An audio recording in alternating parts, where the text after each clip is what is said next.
Hello, I'm Africa 54 Managing Editor Vincent McCory. Welcome to Africa 54, and here's what's coming up.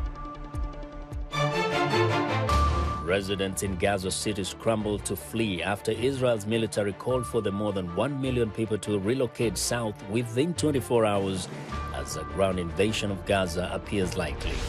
And in entertainment, Uganda's Masaka kids Africana use their energetic dance moves to welcome children back to a new school year. All this and much more coming up on today's Africa 54.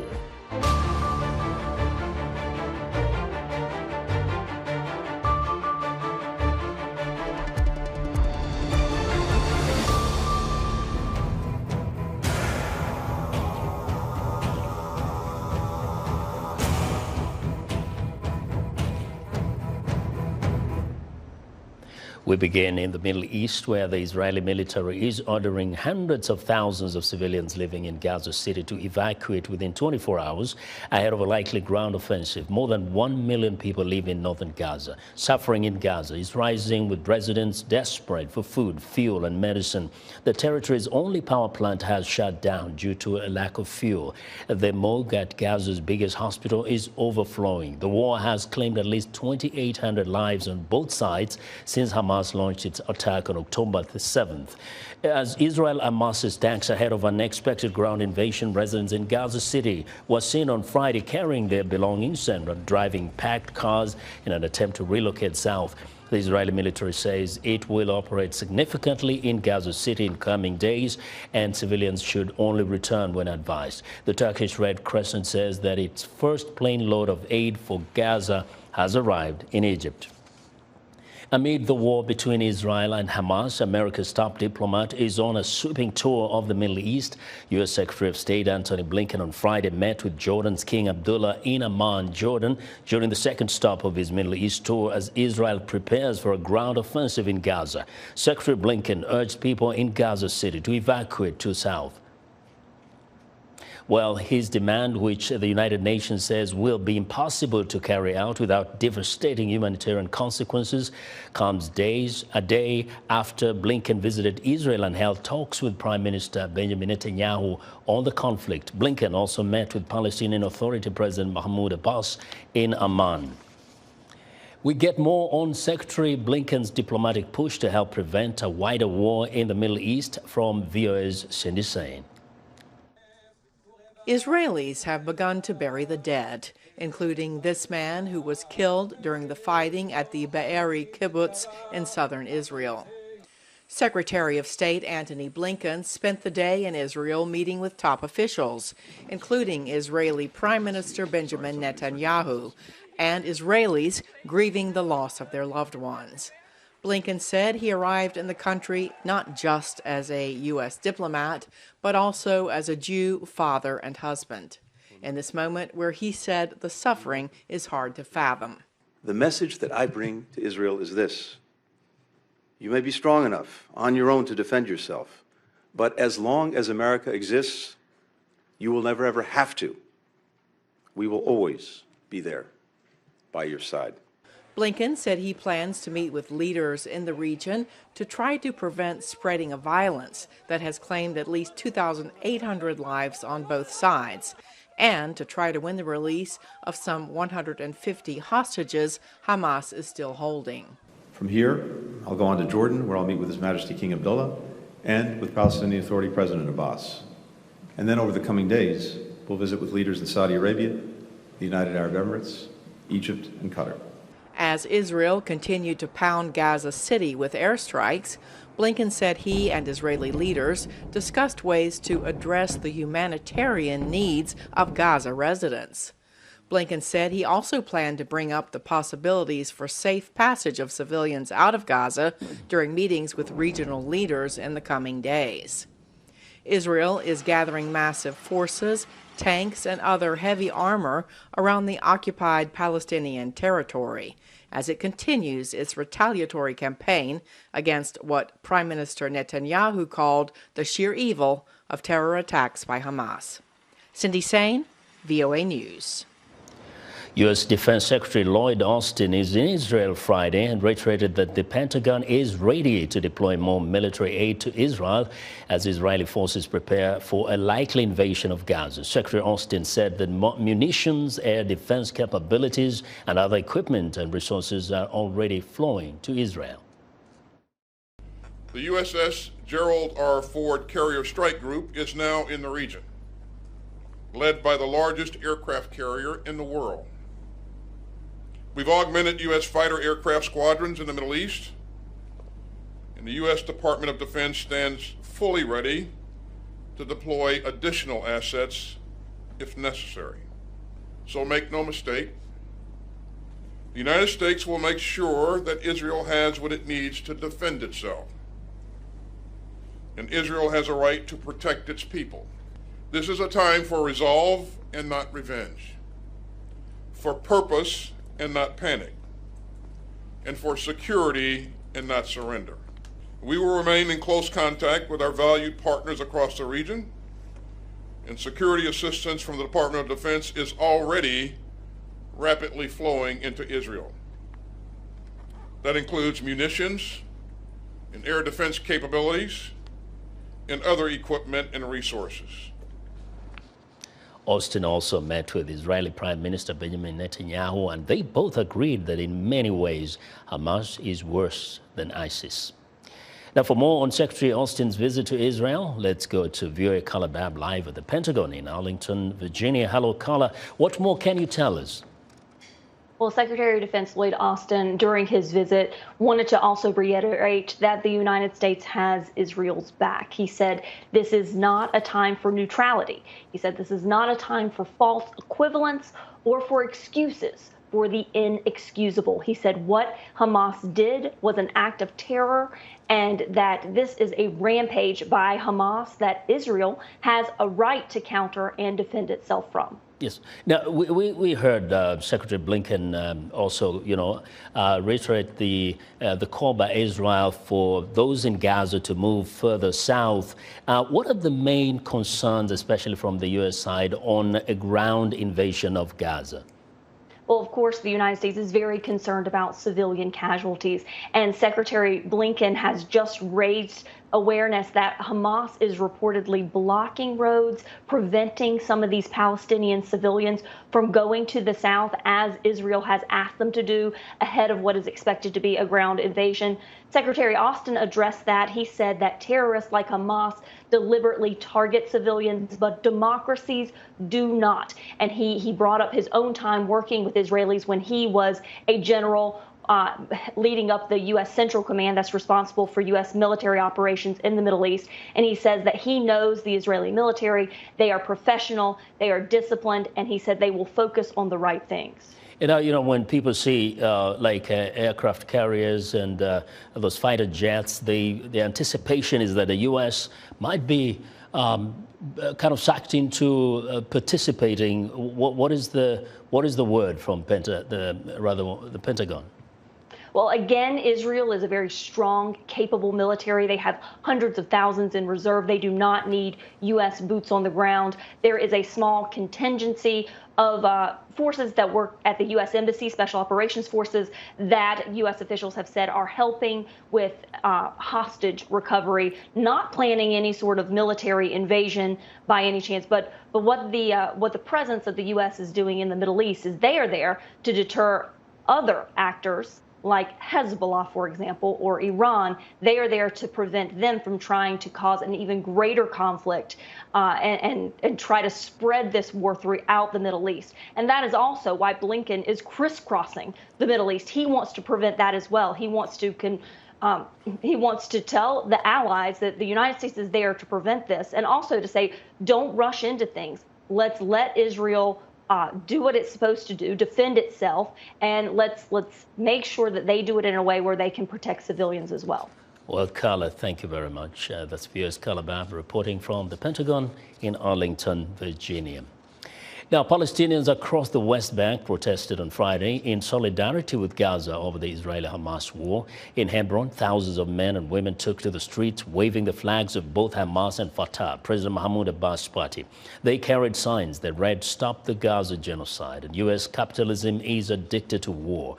In the northern city of Nablus, youth clashed with Israeli military, flipping cars and setting tires and garbage cans on fire to block roads.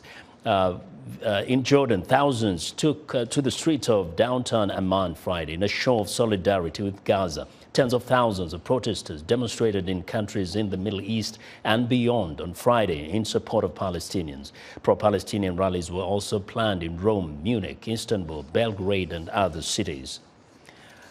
Now, U.S. Homeland Security officials have yet to see indications that calls for a day of anger on Friday by Khaled Mashal, a former leader of the Hamas militant group, will spark violence across the United States, though they remain worried that a torrent of images and propaganda could quickly change the threat landscape. Hamas called for a day of rage, which Israel says is targeting its people and Jews. Cities worldwide and in the United States are on alert. To get a sense of the mood on the streets, viewers Ignatius Arnaud joins me live from here in Washington, D.C. Ignatius, let us in on where you are and what you're seeing. All right, Vincent, thank you very much. Currently, we are at the Federal Center here in downtown Washington, just a few meters away from the White House. And I can tell you that security has been beefed up in this area. Behind me, what you can see is a pro-Israeli protest. Well, it was something that was organized prior to the former Hamas leader calling for what he calls a day of rage against Israelis now.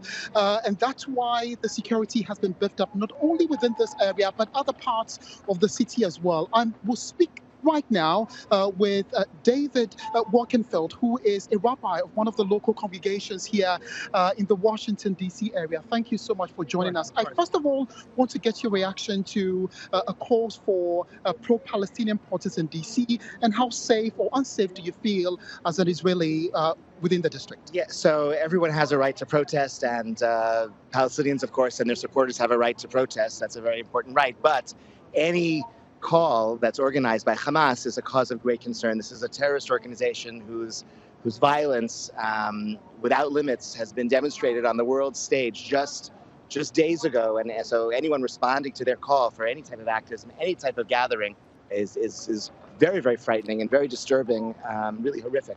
And so people are frightened that there's any reaction, any receptivity here around the world to the cause of a terrorist leader to organize. So finally, just make us understand what is the situation within the local Jewish community around not only D.C., but Northern Virginia and Maryland, schools, your synagogues. How is the feeling like, and do people feel secured enough? So there's always added fear whenever there's added violence in the Middle East. There are people who want to take out their anger on Israel against local Jews who live near them. And that's always a concern. That's always a fear. And for years now, every Jewish organization has tried to invest resources and attention and money in making sure that our buildings, our community resources are secure. When times are extra tense, there's added security. And thankfully, the local law enforcement and local political leadership has really cared for each out in care and concern, and there's added police patrols of Jewish buildings and Jewish schools. Despite that, people are nervous and people are anxious. But really, I think most of our concern, most of our focus right now is on behalf of our brothers and sisters in Israel, they're the ones who are really in danger. They're the ones who really suffered, and that's why there are thousands gathered here, really just to show our love, to show our support and our solidarity. Thank you. Thank you. All right, Vincent. So that's David Walkenfeld. He is one of the rabbi of the local congregation. Earlier on, I spoke to the president of the Jewish Federation community here in D.C., who said that they are unperturbed about, remarks for people to protest for Palestine across the world. I also need you to know that as we speak now, we haven't seen any protests at all for the Palestinian side in D.C., Vincent. Yeah. So, Ignatius, in terms of the sense of concern around it. I mean, we are seeing people milling around, but at the same time, there's this concern that there could be some form of attack. What are they saying? What do people feel like in Washington, D.C.? Well, they do feel unnerved and on the edge. And as you also widely heard from David, there's a lot of fear and tension because historically, any time that there have been, such fracas between Hamas and Israel, they tend to be at the receiving end, even when they do not live in the country as we speak. So for them, it brings back, the fear of what again is going to happen, especially as the former Hamas leader has called on people to, not only protest, but a sort of stand with the Palestinians. Okay. Now, camera may not be picking up everything there, but do you see like presence of security officials, like police all around? I absolutely can. And Anthony, if you can just come with me shortly, you would see that just a few feet away right there would be some security detail. One, they are trying to protect those who are holding vigil in support of Israelis. And two, to forestall any untold occurrence at all, Vincent. All right, excellent reporting, Ignatius. Thank you very much. That's viewers Ignatius Anno reporting live from here in Washington. A number of African leaders have reacted to the Israeli-Hamas conflict. What stands out, though, is their divisions on the source of the conflict and who is to blame. What challenges does this conflict pose to a continent of over 50 countries with diverse populations? Well, for more insight, Kweku Nwama, a professor at the School of International Service at American University, joins me from here in Washington. Professor Nwama, welcome to Africa 54. Thanks for having me, Vincent. Yes, and now is the question. African countries have reacted in different ways, but really share with us from your understanding of the geopolitics, how does this present a challenge to the continent? Well, Africans are torn between taking sides, sitting on the fence, and coming up and saying something that brings a little more context to this dispute. And countries like South Africa and even the African Union itself has called on both parties to find amicable ways of resolving this and bring up the fact that the roots of this conflict lie in the denial of Palestinian rights and so on. But there are countries like Ghana and Kenya who are on the record as being totally against Hamas. In this case, they've called it what it is, which is a terrorist attack. Personally, I believe that Africans have to be careful how they approach this issue, because we cannot condone terrorism. And this, make no mistake about it, this is a terrorist attack. We don't want to live in a world where people use force and terrorism to resolve issues, no matter how legitimate their grievances may be. So I think that we want to speak with one voice and say that this is something that has no place in the international order that we say we want. Do you see that African countries may be concerned about what then, after the conflict or this particular war is over, how do they deal with the countries around the region and also the Western countries? Yes, because the United States and the West have taken sides in this conflict. Africans themselves have their own complicated relationship with the Israelis. There are a lot of Africans in Israel now, and a lot of African countries have diplomatic relations with Israel itself. But we also have a legacy of resisting colonialism, and for some African countries, that's always at the back of their minds. And also remember that there are a bunch of African states that are, particularly our brothers and sisters in North Africa, who are members of the Arab League, and they don't have the kind of relationship with the Israelis as that some Sub-Saharan African countries do have. And that complicates the continent's effort to have a common position when it comes to diplomatic relations with Israel. But as I said, this is a humanitarian crisis, and we have to be very, very clear in our minds. There is no moral equivalency here. Terrorism is wrong no matter who does it, but at the same time, we also have to make sure that there is no humanitarian crisis that follows Israeli action in Gaza, and I hope that the African Union is strong in that effort. South Africa is offering to do mediation. I don't know if anybody is going to take them up on that, but we cannot just criticize. We have to come up with solutions as well. Well, we hope that this will end soon enough. Professor Nwama, thank you very much. That is Kweku Nwama is a professor at the School of International Service, American University here in Washington, D.C.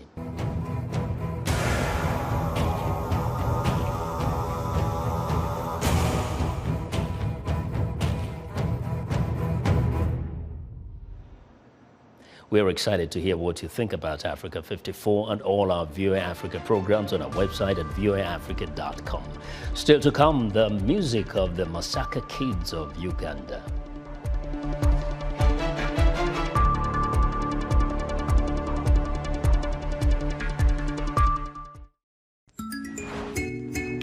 More peace, new experience, and some adventure. That is the desires of many women. But what does this journey require? On this week's episode of Our Voices, we discuss what makes a woman want to leave her comfort zone for new adventurous experiences and how that journey may help her to be the best version of herself. We will hear from women who stopped everything, packed their bags, and flew across country, continent, or the world to build new careers, find love, cultures, and more. Join the conversation each week right here on Our Voices. You're watching VOA's Red Carpet. My name is Jackson Vunganyi. Thank you so much for joining us each week right here on Red Carpet. We bring you the latest in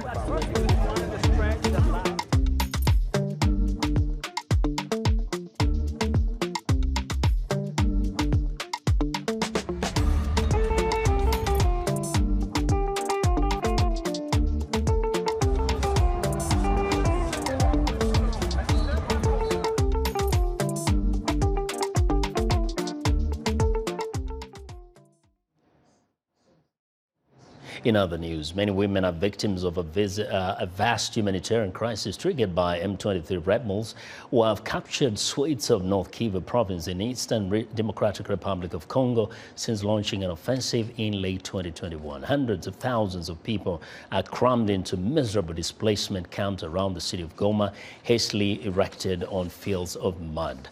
Britain's King Charles is traveling to Kenya later this month for a state visit, but the monarch is facing calls to apologize for colonial-era atrocities in the East African nation.